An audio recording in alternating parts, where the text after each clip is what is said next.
So today's talk is something like The Good Hacker, Dismantling Web Malware. So this talk is actually an outcome of some of the work that I have been doing as a backend for many companies and some of the things that I found missing with them. And maybe due to like business purposes, maybe due to like the time constraints. So what I have done here is the part in order to set up this talk, I have incorporated my research into some of the analysis that I have done for some companies and try to come up with the talk, and we'll get it started.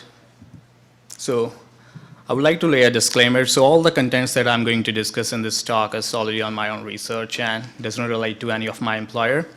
And the dependency of this talk totally lies on the fact that how much you know penetration testing and how much you know web malware hunting.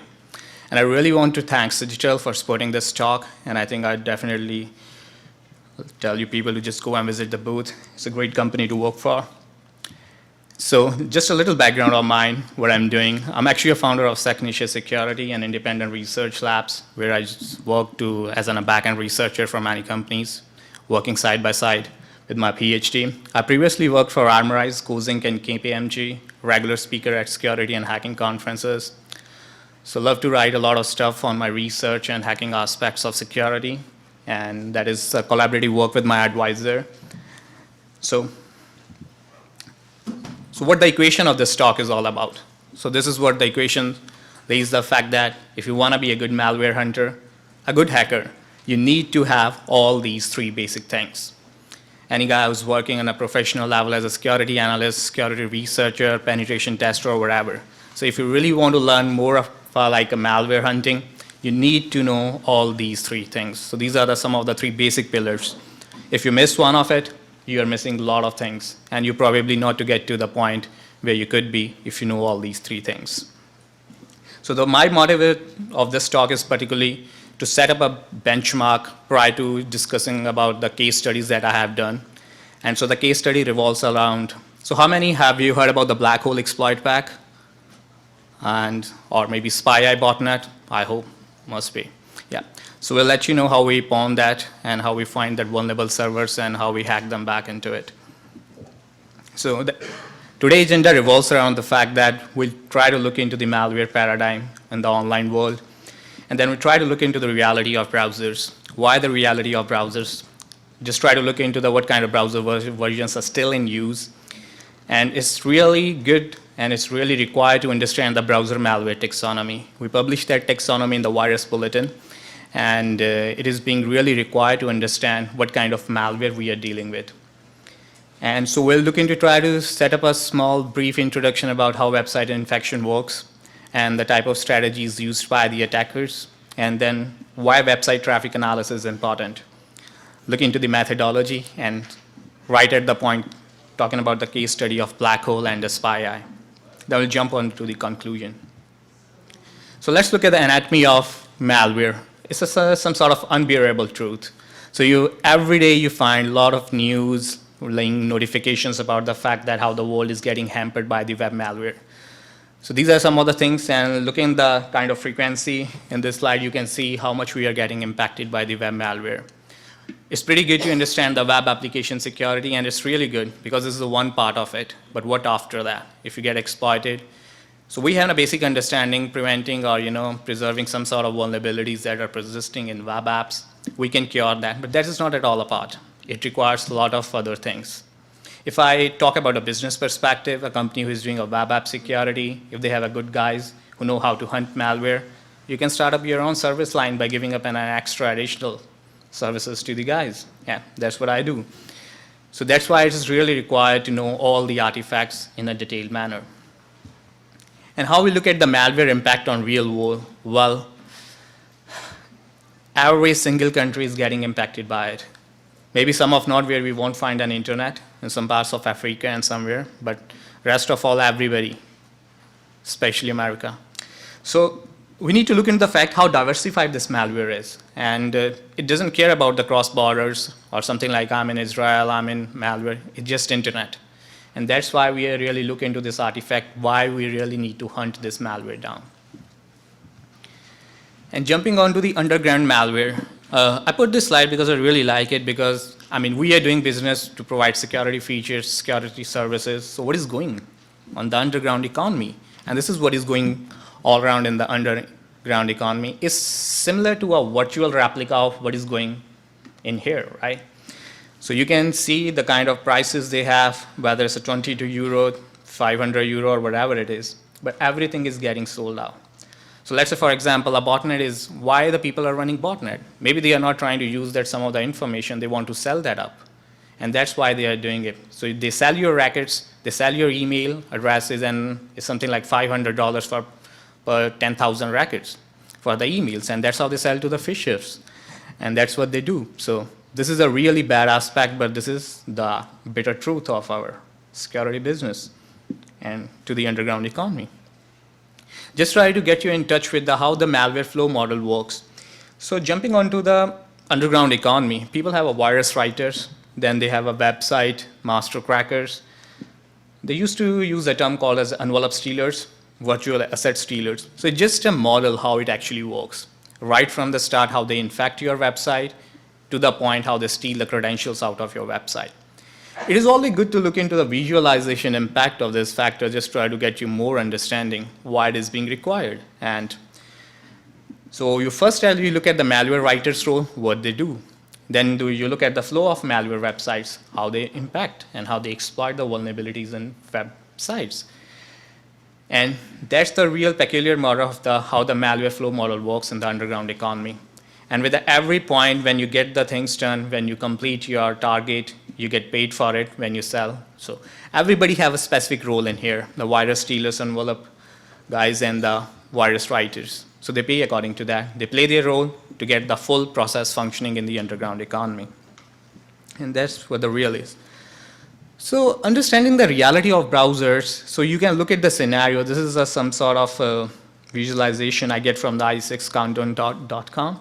And what they say about the usage of IE6 in this present time, till the time the Microsoft has released Internet Explorer 8 Plus and they are working on IE9.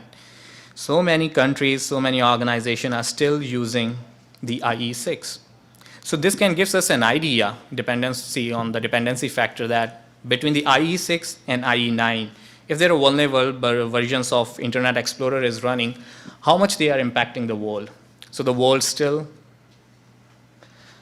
based on this Internet Explorer thing. And this gives me the impression that old habits die hard, so as the old browsers. Still many organizations are laying and running IE6. The threat model that lies in the fact that older versions, if they're not patched appropriately, things can be really sarcastic for the organization. And the basic problems lies here the fact that organizations don't want to change, maybe because of business, maybe because of money that is required to change the whole scenario. And I know many of the companies, organizations are still running this. Maybe some has shifted to IE7, but this is the bitter truth that we are accompanying with us. So in order to understand what I'm going to present, I want to give you a brief introduction how the browser malware taxonomy works. And after doing a lot of analysis on the malware, we thought to came across this and to write this malware taxonomy because we feel that there's a lot of misinterpretations in the online world about how the browser components work. The first one is, it's really hard to distinguish between, when I talk with a lot of guys, what's the difference between an add-on, plugin, and then the extensibility model of browsers, and all those sort of things. And this particular diagrams, the class A, so we actually divided those categories into class A, class B, and class C malware. If you want to look at the details of this paper, you can ping me up. But it is, if you already, having subscription to Virus Bulletin, you can definitely go through it.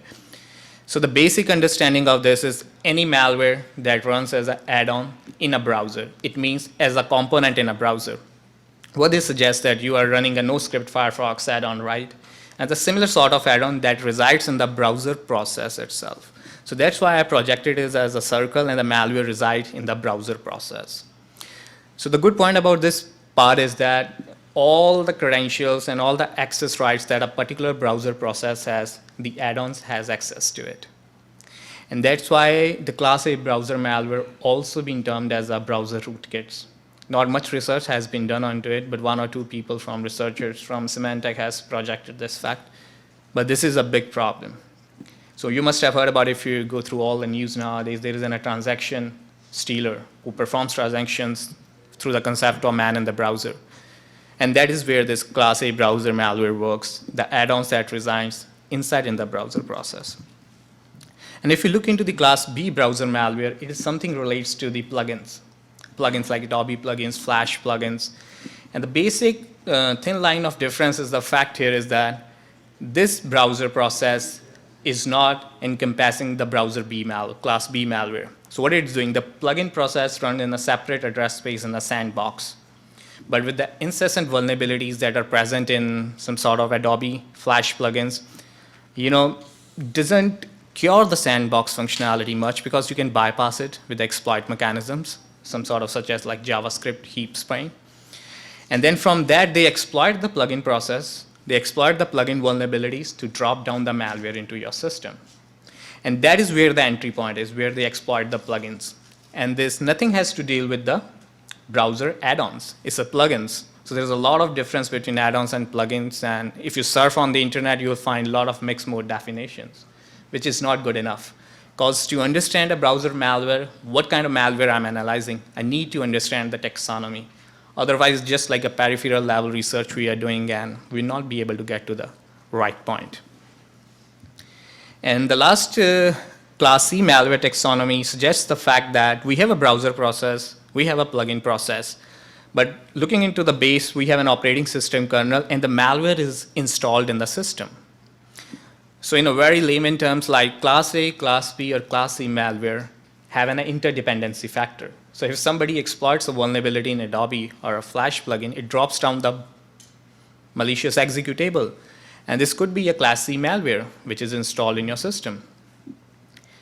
So this actually, all these three classes gives you a better understanding of what a browser malware, or how the browser is getting exploited in the wild. And this is the truth, and we can't deny it.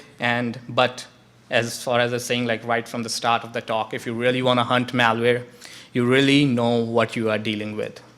I mean, if you're analyzing a class B malware and you're looking into class A aspects or characteristics of that malware, it doesn't be a fruitful experience for anybody and not for your clients.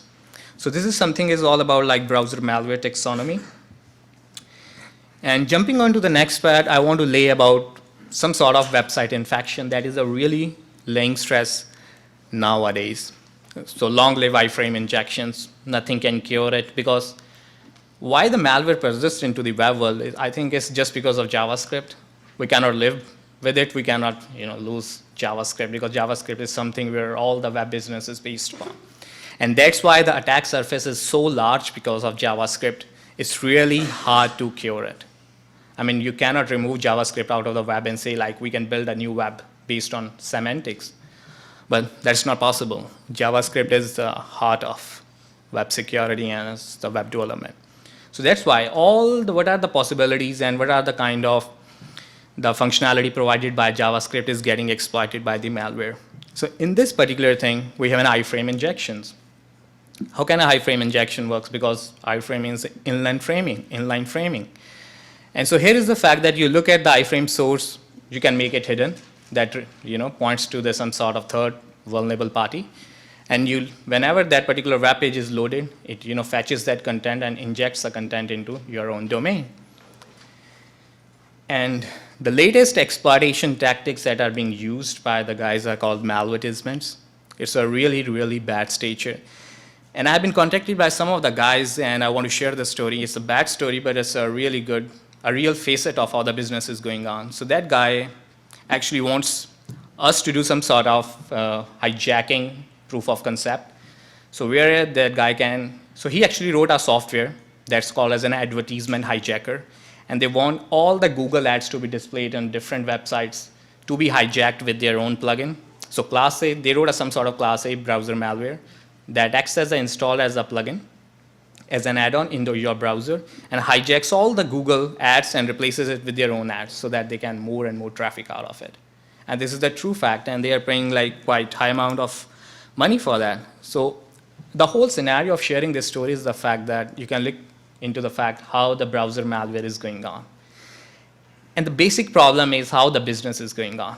So we are laying a lot of red alerts on the underground economy. So what we are doing on the website is a business. And everybody wants to follow all sorts of paths to get the things done one or the other way, whether it's a white or black, or jump onto the gray. But they are doing it. That is the real truth. This is working. And then we have a rock.js, some sort of Flash files, of course works in the similar manner. And then what are the other things? You have been looking into many things, like why look into a lot of news where you see that there's a 150 websites are getting defaced. I mean, what's the reason? Have anybody thought like how they, exploit 150 websites in a single shot? Maybe one is okay, two is okay. But no, the 150 websites exploitation works because of web virtual hosting. So we wrote one good paper about how this works in the Hack in the Box magazine with I think in the previous issues. You can fetch that. It is, totally free. So once you have a server which having a 150 websites hosted on, and this is called a web virtual hosting, right? It's you can say it's a problem of design how they do virtual hosting, or maybe by default. If you get an access to one website, you can deface all the other websites. So let's say your website is being hosted on one particular domain, let's on a GoDaddy, and they are hosting like a 150, 200 websites on the same server. And there is some, uploading functionality present on website. You upload like C99 or any exploitation shell over it. The shell automatically, do the privilege escalation, and with a single script, you can deface all the websites. So that is the basic problem with the web virtual hosting is. And that's why most of the businesses are getting suffered. They think like they are pretty okay. Maybe they have good controls in place, but they cannot control the virtual hosting, and it is a big problem. We have open relay servers. That's what the phishing and scammers, what they do. They do all these factors. They just, hack somebody's email server organization and try to use it as an open relay server. FTP servers, pretty good. And of course, there's the database servers, and we know that there's a persistent SQL injection attacks. And using that, you can incorporate, or you can even inject some sort of XSS payload into the raw format in the backend database. As soon as you load a particular web page, it extracts all that data out from the database and render it as an XSS payload in your browser. And that's how you get Converse. Recently, like in 2010, we analyzed, I worked with Armory, so we analyzed like the mass SQL injection. And that is exploiting the ASP.NET stuff. And that is based on the similar concept. They exploit a vulnerability in ASP.NET 2.something version and start making it a chain reaction. And with the passage of time, they got raised to like 12,000, 15,000 infections. And of course, the last point of website infection is the server-side redirects. If you look at the WASP top 10 nowadays, so you have an A10 vulnerability, invalidated redirects and forwards. And that is a big problem. It's a really big problem. And they may not be taken into account as such, but these are utilized a lot in redirecting our users from legitimate domain to non-legitimate. So we found that some very good vulnerabilities in Oracle websites, and they are vulnerable to all these things. But luckily, all get patched. But the point of what I'm saying is that nothing is secure. And anything you got one or the other way in these methods, you can get the things done. And so why so long-lived drive-by downloads? And this attack is being into this world for like a long period of time, and it's still working real good. And it's a sort of evil reaction. So the whole complete details is very simple. It's like victim browser visits a particular malware domain. They have a kind of resource or some sort of JavaScript hosted, which actually fingerprints your browser. So if you're running a browser environment in Mozilla Firefox, IE, and all sort of those things, so it fingerprints it. So, okay, the guy is running Internet Explorer 7. And they, side by side, they host a browser exploit pack. And from once they fingerprint it, they check like, okay, I want to send an IE7 exploit to it. They send an exploit. They use the JavaScript heap spraying. And once the vulnerability is exploited, then they throw up some sort of malicious executable. And victim is not aware of the fact that because it happens in such a hidden manner, and it's really hard to do it. And so the malware is downloaded into your system. And that's where, if you remember it correctly, we exploit the class, how the class B malware works. It exploits the vulnerability in plugin or maybe in browser, and then downloads the class C malware into your system. So that's how the malware taxonomies are real good, because it lets you allow to map the things to what you are doing.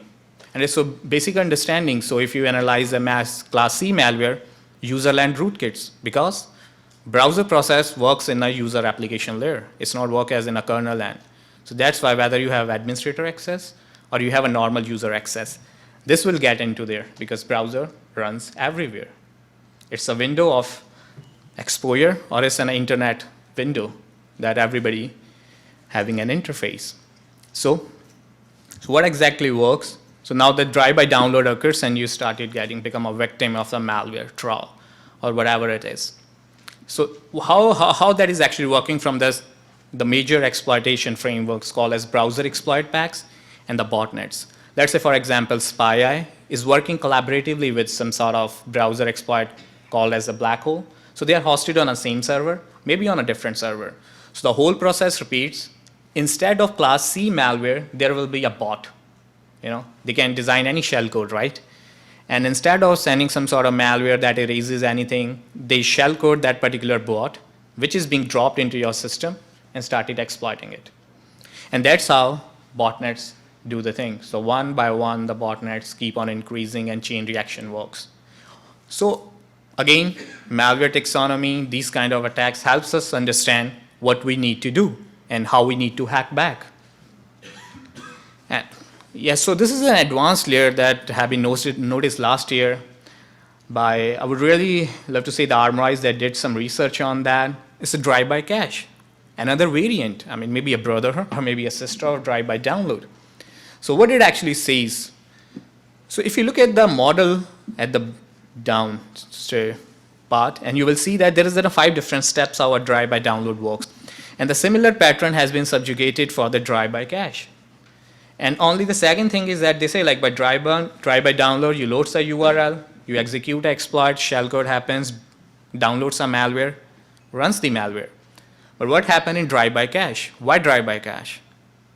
By the default nature of JavaScript files, image files. Whenever you load a particular Facebook page, you need to fetch .jpg files from the content delivery network.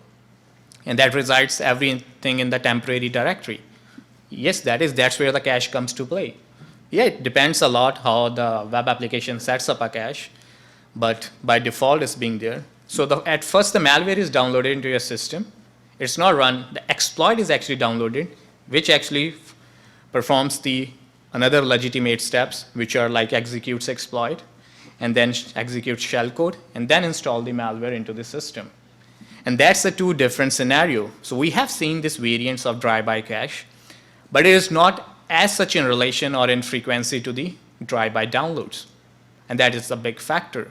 So if you look at this scenario, if you're doing an aggressive web malware analysis or any sort of analysis, you will find that you are going to encounter these scenarios on the drive-by cache and drive-by download. So that's what the basic difference between drive-by downloads and the cache.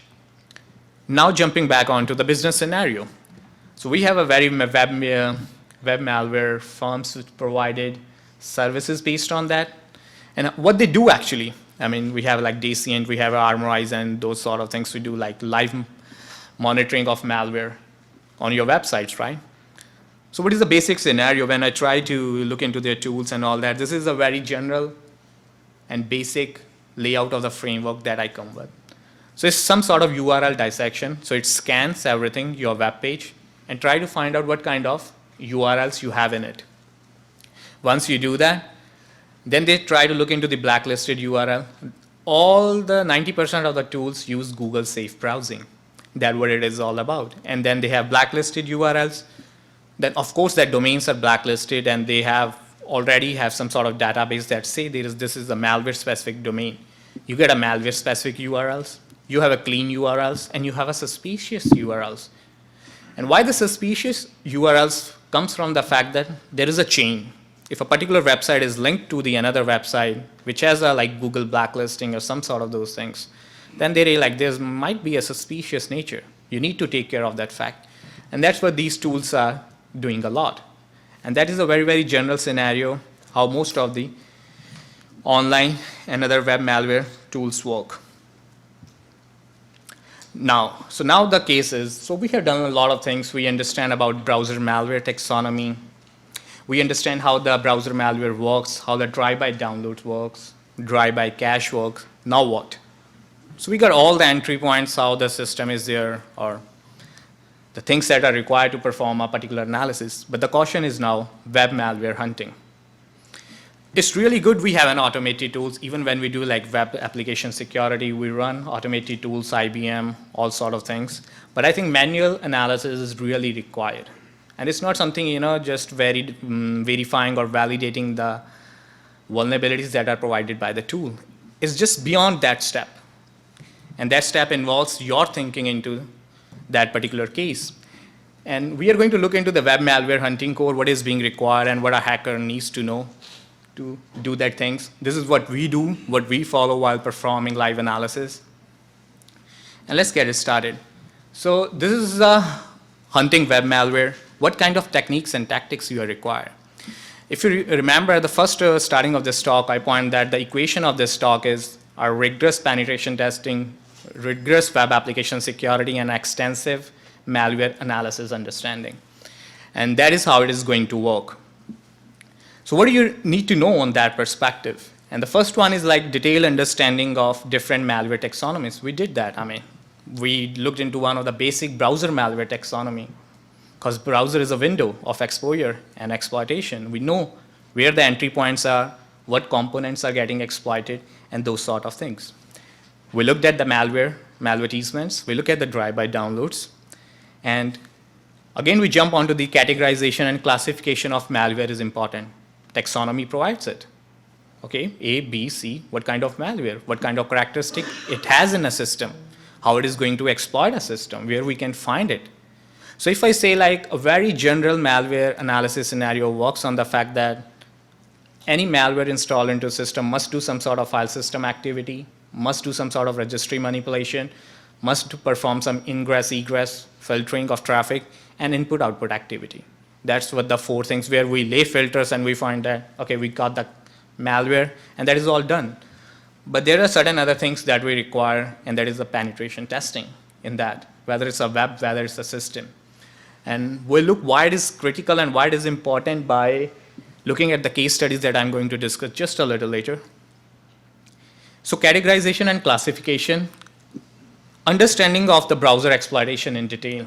If you have a good understanding how the browser exploit works, how JavaScript heap works by exploiting the default heap structure, and some sort of other things where they are going to load, what kind of vulnerabilities coming in a system, you try to look into the various, kind of webmail lists where you find that, okay, this particular vulnerability is out, ZDI has released this kind, and iDefense has released this stuff. So you might get a much, much more exposure of, handling the exploitation tactics by the malware writers. And then, of course, web attacks and defenses, long-lived cross-site scripting, long-lived SQL injection, all these are very, very important. And since in the start of my talk, I say like a good hacker, of course we are hacking the same way what the malware hacker do, but the anatomy here is the fact that we are using the same attacks against them. So if there's a SQL injection, we use it for like business purposes to find out vulnerabilities in some sort of web applications. So here we are going to look how we use SQL injection in the similar way to hack back into their frameworks. And again, the point is like system level penetration testing is very much required. Mail servers, FTP servers, SMB servers, and all those sort of things. It's really, really required. And we are not jumping on this talk is not about the reverse engineering of malware. That is a complete different aspect. But we are looking into the point of initiation and the point of entry into your system. So we are looking into the traffic and how we have to extract, encrypted or decrypted executables from the traffic. So the very basic thing is that you might encounter some sort of case where you find that there is some sort of mass exploitation is going on. And it's always good to look into the Google. That's what we always do. So it might give you an idea of what kind of websites are getting impacted. You get a lot of lists. Maybe it's not good to say that there might be like 91,000 results, but maybe 40%, and that is good enough. And this gives you an idea, looking at that particular website pages, how the malware is getting rendered into the website. And that is a real scenario. So let's say some sort of like data mining, you get a data for 10,000 records and then you're going to go through it. Okay, this particular thing where a malware is acting upon. And it's always good to get these things done as a setting up an environment in your lab, to start up the hunting. Of course, public repositories is always a good scenario. Maybe you won't get a complete details, but you still get an idea what kind of malware is hosting where. Maybe it's not going to give you a detailed description, but it gives you at least an idea that 2 days back this malware is on this particular domain. Because as we know, Google Safe Browsing is a pre-active defense and it's a really proactive service, which might flag it, but getting onto this thing, and you might get a good examples that are running live, looking at here, and then you can start doing what we are going to show later on. So pattern detection is very, very much important in the online world if you really want to do a good malware analysis. And I'm continuously repeating the good malware analysis, but it's really required the great understanding of a web application security that is being there. Without that, there's no fun of analyzing malware. So I'll be jumping onto the PCAP files, which is called as the packet capture files. So let's say malware is hosted on some malware domain, and it is coming onto your system. So that in between traffic, the TCP traffic, or some sort of UDP traffic, connectionless or connection-oriented, you get a PCAP files. There are many, many online repositories which gives you a PCAP files of various worms. So you can do that. So this is a raw dumps of capture files. What it gives you, DNS, lot of information about DNS servers, lot of information about like from where the malware is coming and where it is going, and some sort of DNS changing techniques that are followed by malware. There might be a possibility you encounter 10 different DNS servers in a one flow of traffic, and that is always being there. So you need to find out the endpoints where I'm getting in, so what I have to do. Of course, it abuses the protocol HTTP and HTTPS. You might encounter a malware is coming over an encrypted session or encrypted session. So the question here is that, is it possible, if it is a connection-oriented stuff, it is possible to extract the executable out of this PCAP? Anybody? Yeah, he's right. It can be done. And that is what we have to do. And why it is required? Because sometimes you only get a PCAP files, and you have to extract that executable, which is not easy process, but you really need to understand the structure of PE files, which is called as a portable executable files.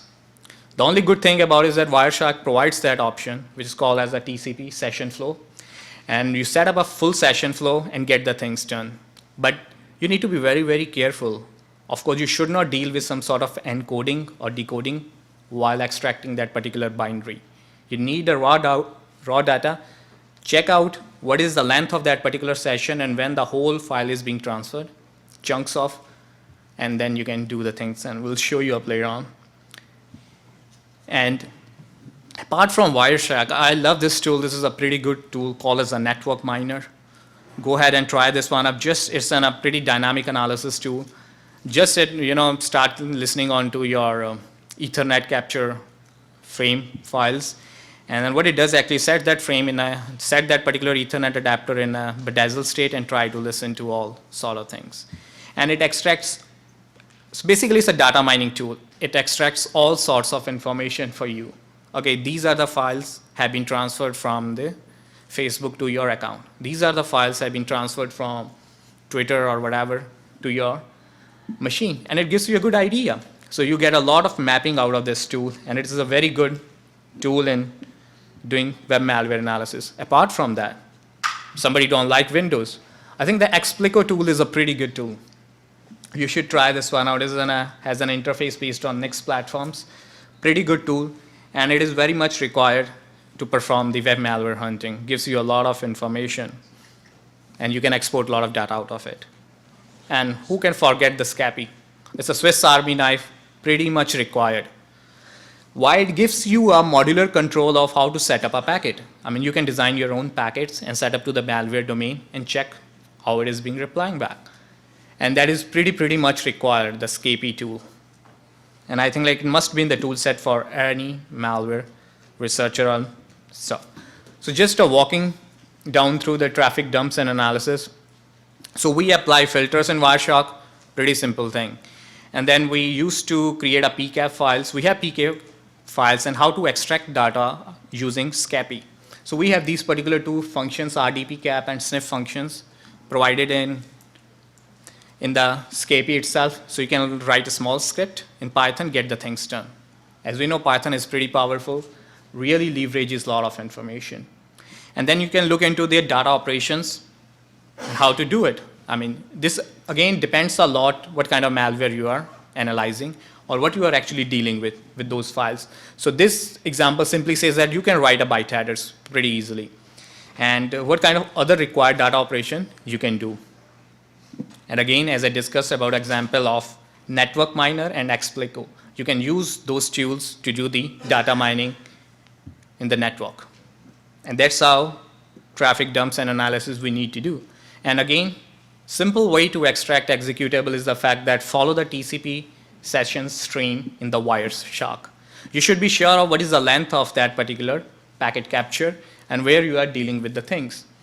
And what to look for. This is a very important point. So when you follow a particular TCP session stream, you might get some encodings, you might get some raw data. But you really need to handle the raw data, verify it with the MZ header on the PE executable, and reconstruct the binary. So again, it's a very, very simple process, but this works both on the encrypted session and unencrypted sessions. So even if it's an unencrypted or encrypted, you still get the binary, which may be encrypted. Then you have to perform reverse engineering, which is not a scope of this talk. So we are relating to the entry points to the infection points. And that's how we extract executables. So what it looks like this. So I have a trace of that particular malware. It was some sort of Win32 rootkit downloader. So when you get these things, you get the follow session stream analysis, you get this kind of data. And if you look at the response, there is an MZ header right from the start, and then you can copy that data in a raw format and build a file, then rename it as .exe, still gives you a lot of idea. Even if you're not able to, reform it, formulate it appropriately, but still you can, do some sort of disassembly on that to get the things how it is being designed. But careful analysis can do the things done for it. So now this is a beautiful part. This is what is all about the core of this talk is the case studies. So what have they discussed? So getting to start from the point, browser malware taxonomy, website infections, traffic analysis, penetration testing, and now the case studies. This will show you how we hack into some of the malware domains and what is a good point to look forward, and you will see what kind of techniques are required to get the things done. So the whole equation has to be solved as I projected in the start of this talk. So the first case study is about the black hole exploit pack hunt. So I have actually written some sort of quite points here, like it's most of the aggressive exploit pack used nowadays, apart from the Phoenix, used extensively for spreading malware, in conjunction used with botnets or any sort of other malware, depending on the malware writer. Exploit browser and plugin vulnerabilities, and collaboratively used with botnets to spread malware. That's what we are talking about. So how the whole, the infection procedure started in this. A malicious link is served to you, maybe phishing emails, scam emails, or any kind of stuff. And we know that most of the malware writer exploits the user ignorance. Maybe they are not. Maybe just try to trick them. Maybe they're forcing them to do that. That's what they do. Luckily or unluckily, unfortunately, user clicks that link, get onto a website. As I stated you earlier, all that fingerprinting stuff happens, serves the exploit. So this study has been conducted in one of the university network of mine, where we found that the guy is doing this thing, and how we catch that guy is that how it works. And that's what it does. So a malicious iframe is hosted into it, which is pointing to the malware phx index.php, which is actually a browser exploit pack. And exploit was served based on the environment. So okay, we got that. There's something infection is going on there. So what could be done? What kind of framework it is being running based on malware? So all this gives up the information. We try to set up a VMware environment, labs, and all that stuff, and try to start hunting the stuff. So what it does, so what we found that how it exploits our machine is that it exploits one of the Java SMB vulnerability. And It just because we were running like vulnerable version of JavaScript in a minimum environment. So it serves this exploit, it exploits the Java, and try to download the particular bot file, maybe a spy bot into it, and that's the good part. But it's not fun for us, right? Okay, I set up an environment which is being exploited and infected by this. So what's the fun here? Like, we need to control that domain. We need to control that server where the black hole exploit pack is. So the first point that came up to the factor that if it's running a Java SMB exploit, it must have some sort of SMB server hosted on the same domain or maybe on the subdomain. And that is true because that exploit cannot be served without SMB running on your server. Okay, so this is the thing. We get in touch with the SMB server. So what? How the SMB server is configured. So of course we need to initiate an nmap decoy scan, and I love to use this scan, and this is a pretty good way to our IP spoofing. Never try to use a direct scan because it's a war between stealth and the stealth guys. So the decoy scan gives me an idea, okay, this SMB server is somewhere running on there, and that is hosting a particular exploit. That is true, otherwise it won't have even exploited that vulnerability. Now what? So on performing some sort of analysis in the system, we found that this particular file, looking into the traffic analysis, is being served, the new.avi file, which was an exploit.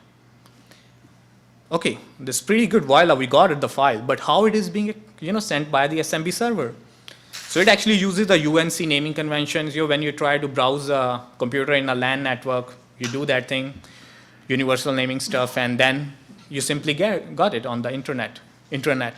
And that's how it does the work. Okay, we got the file, but the point is that how the SMB is configured. If I want to run some sort of SMB scan or SMB brute forcing, some sort of for the accounts. So we know that the SMB has two modes, which call as a user mode, and other one is called as a share mode. So if it is running in user mode, it should have some sort of username and password, which is 90% of the cases not possible because it's running in a default state and it is serving the files directly to us. So of course there must be a shared mode, and that's what it does. So there is a default IP share was available, and we just run a quick check and find that, okay, it gives me an enumeration through IPC share. Pretty good. So we get into the Java, fingerprinting the environment for Java SMB exploit. Now what? We need to verify the facts. And the server was not browsable. Okay, so if we're using a double slash and then single slash, try to look into the resource, it is not browsable. Okay, one option is gone. Now what? So we found that there is a new.avi file, and we try to start fuzzing the request on that part. Because browsable means you may not be able to browse the whole directory or different directories on server, but when you get onto this typical file, which is the exploit, then it gets it done. You will get that file. So we start fuzzing using this, the UNC path, and we found that in the default home SMB environment, there is a new.avi file is there. Of course, we got that. So the SMB server has been running in share mode, doing this particular file, and get the things done.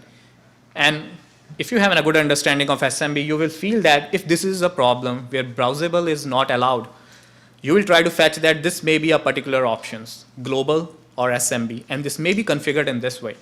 This is true. And on the next part, so we browse that particular thing in browser and we get that exploit. And we found that the guy was like a script kiddie or something like that. So when we try to brute force the SMB login credentials, we take control over the SMB server, and we got a control of the black hole exploit pack and how it works. So it works in two ways. You get the control of domain and you get the source code or how it is being running on a server. So it's a profitable business from both perspectives. But this is what is required. Maybe they say we are bad guys, but they are the bad guys. We are the good hackers. That's what we are doing. But we are exploiting the same penetration testing approach.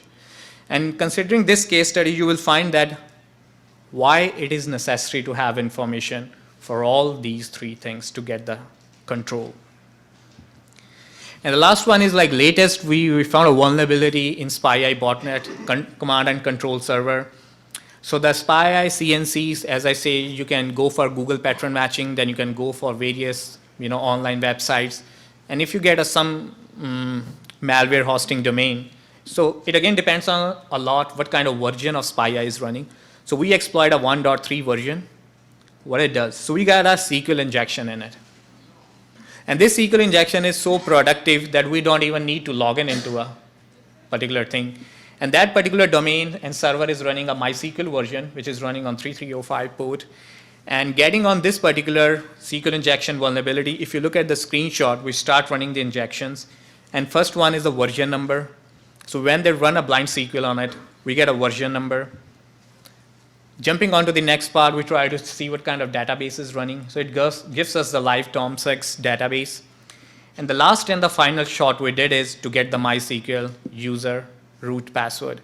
And you run a blind SQL injection, and you got like a root localhost password, which is the admin password for the MySQL database. And of course, you have a 3305 port open. The connection is all yours. Use MySQL client, connect to it, and then you can search through a lot of database which is being used by it. And you don't need to log in into a SPI command and control server to do this. It's just a free, again, it's a web app, right? It's a PHP-based web app framework they are using. And that's how we get in touch with it, and that's you pawn it. So at last, so we presented 2 case studies which actually, proves our equation. Good malware hunting, good hacker is equal to penetration testing plus malware analysis plus web app security, and that's what it is all about. So I just want to raise the 3 points. You should have a good understanding of malware infection framework, PHP-based applications. So SPI is written in PHP. Same information works. Working of exploit serving mechanisms, really much required. If I don't have enough great details how the Java SMB works, I wouldn't have been getting to this point. And then the detailed web security knowledge of all types of attacks, and at last, think like an attacker. And that's what it is all about. And these are some of the references you can fetch. All are available online, or you can drop me an email for any paper or anything. And thanks to OWASP, my team at SecNiche, Citral, Twitter, you can catch me on here. And thanks very much.